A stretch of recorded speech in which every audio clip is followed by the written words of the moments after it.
अस्सलाम वालेकुम व्यूअर्स, कैसे हैं आप? उम्मीद है आप सब खैरियत से होंगे। आज हम पढ़ेंगे specific resistance, resistivity and it's dependence upon temperature. तो सबसे पहले हम स्पेसिफिक रेजिस्टेंस से हम स्टार्ट करेंगे। रेजिस्टेंस किसे कहते हैं? रेजिस्टेंस हम उसे कहते हैं कि जब एक कंडक्टर में से करंट के फ्लो होने में जो अपोजिशन आएगी उसको हम रेजिस्टेंस कहते हैं। लेकिन यहाँ पे स्पेसिफिक रेजिस्टेंस का मतलब ये है कि किसी भी एक पर्टिकुलर कंडक्टर की उसके एरिया और लेंथ के हिसाब से जो रेजिस्टेंस होगी उस रेजिस्टेंस को हम स्पेसिफिक रेजिस्टेंस कहते हैं। लेट सपोज हमारे पास एक ये कंडक्टर है, तो इस कंडक्टर की जो रेजिस्टेंस है वो डायरेक्टली प्रोपोर्शनल होगी लेंथ के। मीन्स अगर इसकी लेंथ ये यहाँ से लेकर यहाँ तक इसकी जो लेंथ है इस लेंथ के डायरेक्टली प्रोपोर्शनल होगी।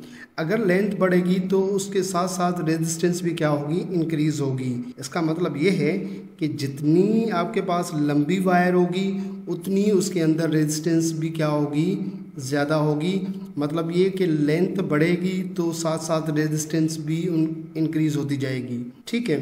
दूसरा फैक्टर ये है कि रेजिस्टेंस इन्वर्सली प्रोपोर्शनल है एरिया ऑफ क्रॉस सेक्शन के। ये जो एरिया है कंडक्टर का, ठीक है, आप फिगर में देखें कि ये इस एरिया को कहते हैं एरिया ऑफ क्रॉस सेक्शन। तो जितना ये एरिया ऑफ क्रॉस सेक्शन बढ़ेगा उतनी इस कंडक्टर के अंदर रेजिस्टेंस जो है वो कम होगी। तो मतलब जो कंडक्टर जिसका क्रॉस सेक्शनल एरिया ज़्यादा है उसकी रेजिस्टेंस कम, जिसका क्रॉस सेक्शनल एरिया कम है तो उसकी रेजिस्टेंस क्या होगी? ज़्यादा होगी। तो क्रॉस सेक्शनल एरिया से मतलब ये है कि जितनी वायर मोटी होगी उसका डायमीटर ज़्यादा बड़ा होगा तो उस वायर की जो है वो रेजिस्टेंस क्या होगी? कम होगी। दो ये मेन फैक्टर्स हैं जिनके ऊपर रेजिस्टेंस जो है वो डिपेंड कर रही है। तीसरा फैक्टर यहाँ पे हम ये भी मेंशन करें कि कंडक्टर की नेचर के ऊपर भी डिपेंड करता है कि कंडक्टर जो है वो किस मटेरियल से ताल्लुक़ रखता है। जैसे कि अगर हम कहें कि गोल्ड की एक अलग सी रेजिस्टेंस होती है, सिल्वर की एक अपनी रेजिस्टेंस की वैल्यू होती है, इसी तरह कॉपर की एक अपनी रेजिस्टेंस की वैल्यू होती है। तो रेजिस्टेंस डिपेंड करती है नेचर ऑफ मटेरियल पर या नेचर ऑफ कंडक्टर पर। अब हमारे पास ये दो इक्वेशंस है, इन दोनों इक्वेशंस को हम क्या करेंगे? कंबाइन करेंगे। तो हमारे पास जो रिलेशन बनेगा आर प्रोपोर्शनलिटी एल अपॉन ए। अब एल जो है वो कंडक्टर की लेंथ, एक एरिया ऑफ क्रॉस सेक्शन। जब प्रोपोर्शनलिटी को हटाएंगे, रिमूव करेंगे तो कांस्टेंट रखेंगे और कांस्टेंट हमने रखा यहाँ पर रो। ठीक है। इस रो को रेजिस्टिविटी कहते हैं। ठीक है। ये जो मटेरियल, जिस मटेरियल से कंडक्टर बना हुआ है उसकी जो है जो रेजिस्टिविटी है वो हम किससे शो करते हैं? वो रो से शो करते हैं। ठीक है। अब रो का फार्मूला क्या बनेगा? रेजिस्टिविटी का फार्मूला क्या बनेगा? एरिया डिवाइड में इस तरफ आएगा तो रेजिस्टेंस के साथ मल्टीप्लाई में होगा, जैसे कि यहाँ पे आप देखें, और एल ऊपर मल्टीप्लाई में है रो के साथ तो इक्वल की दूसरी साइड डिवाइड में आ जाएगा। तो रेजिस्टिविटी का जो फार्मूला बना वो हमारे पास क्या बना? R A upon L. R resistance है, A area of cross section, L जो है लेंथ ऑफ द कंडक्टर है। अब कैसे हम इसको डिफ़ाइन करें या किस तरह से हम इसको डिफ़ाइन करेंगे? जो रेजिस्टिविटी है कंडक्टर की उसको हम इस तरह डिफ़ाइन कर रहे हैं कि the resistance of conductor per unit length per unit area of cross section is called resistivity. तो जो रेजिस्टिविटी है इसका जो एसआई यूनिट है वो हमारे पास क्या है? ओम मीटर है। ओके। ये कैसे आया? क्योंकि रेजिस्टिविटी हमारे पास किसके बराबर है? आर ए अपॉन एल के बराबर है। तो आर का यूनिट जो है ओम, एरिया का यूनिट क्या है? मीटर स्क्वायर, और लेंथ का यूनिट क्या है? मीटर। तो मीटर, ये मीटर एक यहाँ से कट जाएगा तो एक मीटर यहाँ से बचेगा, तो हमारे पास क्या होगा? ओम मीटर जो है वो यूनिट बचेगा। किसका यूनिट? रेजिस्टिविटी का। ठीक है। तो ये जो है आपके पास रेजिस्टिविटी का जो है एसआई यूनिट है। अब ये रेजिस्टिविटी तो हमें मिल गई, हमने रेजिस्टिविटी का यूनिट भी देख लिया और रेजिस्टिविटी की ये डेफिनेशन भी जो है हमने यहाँ से इसको समझ लिया कि कैसे इसको डिफाइन करना है रेजिस्टिविटी को। आगे हम ये देखेंगे कि ये रेजिस्टिविटी जो है किन फैक्टर्स के ऊपर डिपेंडेंट है, किन फैक्टर के ऊपर डिपेंडेंट नहीं है। Resistivity does not depend on the shape and size of the conductor. मतलब कंडक्टर किसी भी साइज़ का हो, किसी भी शेप का हो, तो रेजिस्टिविटी उसके ऊपर डिपेंड नहीं करती। रेजिस्टिविटी सिर्फ डिपेंड कर रही है किस पर, टेम्परेचर पर। इसका मतलब ये है कि अगर टेम्परेचर इंक्रीज़ होगा या टेम्परेचर डिक्रीज़ होगा तो उसके साथ उस कंडक्टर की जो है वो रेजिस्टिविटी भी इंक्रीज़ या डिक्रीज़ होगी। कैसे, ठीक है, अब उसको भी हम आगे डिस्कस करते हैं, लेकिन पहले ये दो फैक्टर्स हम देख लें कि जो कि टेम्परेचर के साथ अफेक्टेड होते हैं।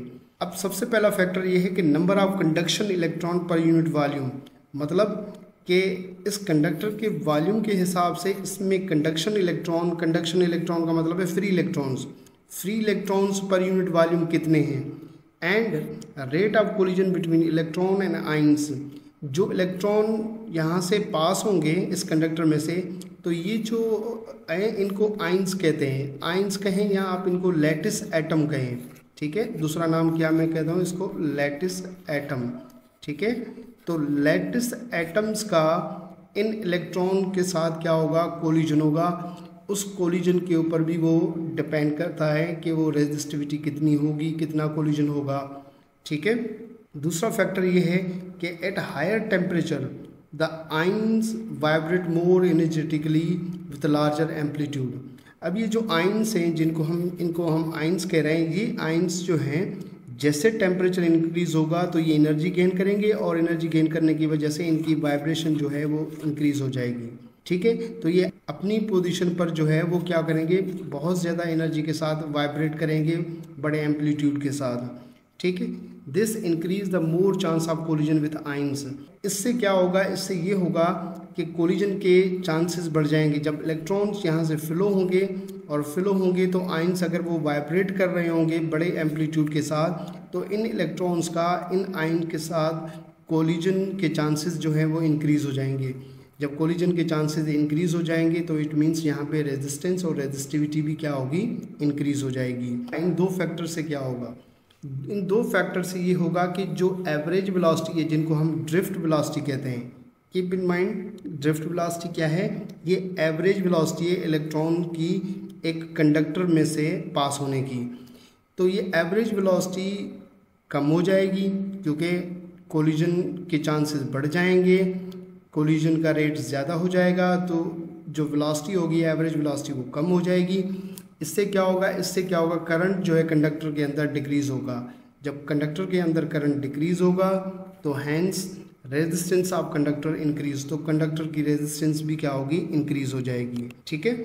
अब हमने यहाँ से ये जो है समराइज़ किया कि एक तो रेजिस्टेंस कंडक्टर की इंक्रीज़ होगी टेम्परेचर के साथ, ठीक है, और दूसरी जो रेजिस्टेंस जितनी इसकी ओरिजिनल रेजिस्टेंस होगी उतनी इसके अंदर चेंज जो है वो क्या होगी, ज़्यादा आएगी। मतलब इस कंडक्टर की रेजिस्टेंस अगर पहले ही ज़्यादा है तो टेम्परेचर के बढ़ने से और जो है इसमें चेंज जो है वो भी ज़्यादा आएगी।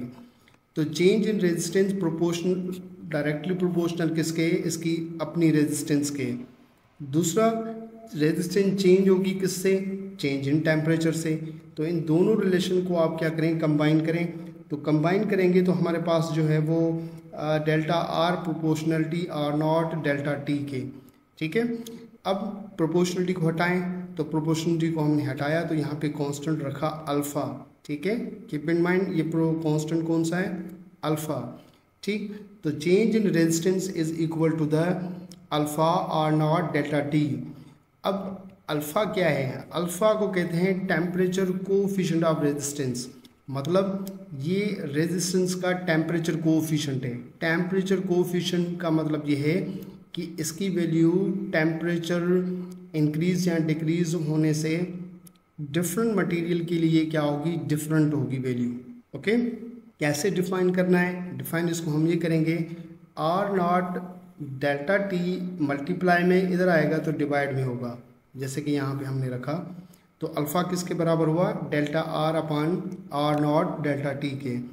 कैसे इसको डिफाइन करना है, the change in resistance per unit resistance per degree rise in temperature, per degree change in temperature is called temperature coefficient of resistance, okay।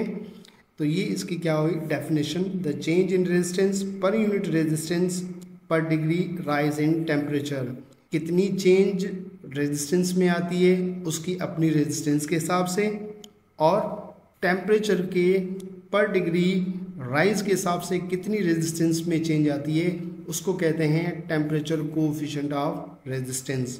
ठीक है, अब ये जो इक्वेशन है, ठीक है, अब इस इक्वेशन को हम थोड़ा मज़ीद हम आगे बढ़ाएंगे। किस तरह से? वो इस तरह से कि रेजिस्टेंस जो है वो चेंज हो रही है। ठीक है, अगर टेम्परेचर इंक्रीज़ हुआ है तो टेम्परेचर के इंक्रीज़ होने से रेजिस्टेंस चेंज हो गई है। अब रेजिस्टेंस कितनी बढ़ गई है?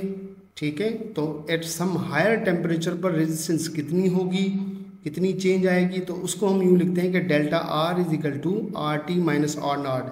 ये जो डेल्टा आर है इस इक्वेशन में ये किसके बराबर होगा? R T minus R naught के। आर टी रेजिस्टेंस है एट सम हायर टेम्परेचर, ठीक है, कहाँ पे? एट सम हायर टेम्परेचर पर, ओके। और आर नॉट आप इसको 0 डिग्री भी कंसिडर कर सकते हैं या इसको 20 डिग्री सेंटीग्रेड भी आप इसको कंसिडर कर सकते हैं। अब अगर इसको 20 डिग्री सेंटीग्रेड आप कंसिडर कर रहे हो तो 20 डिग्री सेंटीग्रेड से अगर टेम्परेचर ज़्यादा बढ़ेगा, इंक्रीज़ होगा, या हम यूँ कहें कि 20 से अगर वो 50 डिग्री हो गया तो 50 डिग्री पर रेजिस्टेंस कितनी होगी? वो होगी, उसको किससे शो करेंगे? आर टी से हम शो करेंगे। ठीक है, तो आप क्या करेंगे? इस चेंज इन रेजिस्टेंस की जगह पर आप ये रख दें, ओके। तो हमारे पास R T minus R naught is equal to alpha R naught delta T के।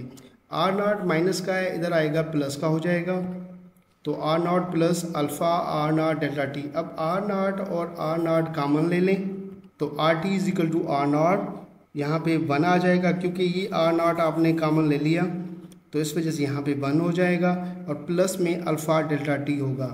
अब ये रेजिस्टेंस का फार्मूला है एट सम हायर टेम्परेचर पर। किसी ज़्यादा टेम्परेचर पर जो रेजिस्टेंस होगी वो कितनी होगी? वो R T is equal to R naught bracket 1 plus alpha delta T. किसी लोअर टेम्परेचर पर जो रेजिस्टेंस होगी वो आर नॉट होगी, और किसी हायर टेम्परेचर पर जो रेजिस्टेंस होगी वो आर टी होगी। रेजिस्टेंस कितनी चेंज होगी तो उसके लिए आपको ये फार्मूला यूज़ करना है, ओके। अब हम इसको रेजिस्टिविटी में हम लेके जाएंगे, तो रेजिस्टिविटी में जो आर टी है इसकी जगह पर हम रख देंगे रो टी, और जो आर नॉट है इसकी जगह पर हम रख देंगे रो नॉट रख देंगे, क्योंकि इसी इक्वेशन को हमें चेंज करना है रेजिस्टिविटी में। ठीक है, तो हमने इसको यूँ चेंज किया, the change in resistivity is equal to delta rho is equal to alpha rho naught delta T के बराबर आया, क्योंकि ये हमारे पास जो था वो delta R is equal to R naught alpha delta T के बराबर था। तो चेंज इन रेजिस्टेंस को चेंज कर दिया हमने चेंज इन रो में, और आर नॉट को हमने चेंज कर दिया रो नॉट में, तो इक्वेशन हमारे पास ये जाके बनी, ओके। और इसी तरह जो एट हायर टेम्परेचर पर जो रेजिस्टेंस थी, जो अभी थोड़ी देर पहले हमने देखा कि वो किसके बराबर थी? R naught 1 plus alpha delta T के बराबर थी। तो आर टी को मैंने चेंज किया रो टी से, और आर नॉट को मैंने चेंज किया रो नॉट से, ओके। और इस जगह पे आप एक चेंजिंग कर दें कि ये हमारे पास यहाँ पे रो नॉट नहीं आएगा, ये टाइपिंग एरर है, ओके। तो ये हमारे पास रेजिस्टिविटी आ गई एट सम हायर टेम्परेचर ये, और ये जो है रो नॉट जो है रेजिस्टिविटी है एट सम लोअर टेम्परेचर पर। तो जब भी आप न्यूमेरिकल सॉल्व करेंगे तो उसमें आप देखिएगा कि जो लोअर टेम्परेचर होगा तो वहाँ पे रेजिस्टिविटी आप इससे मेंशन करें, जो हायर टेम्परेचर पर रेजिस्टिविटी होगी उसको आप इससे मेंशन करना है। तो यूँ आप ये फार्मूला जो है यूज़ करके आप न्यूमेरिकल आसानी से सॉल्व कर सकते हैं।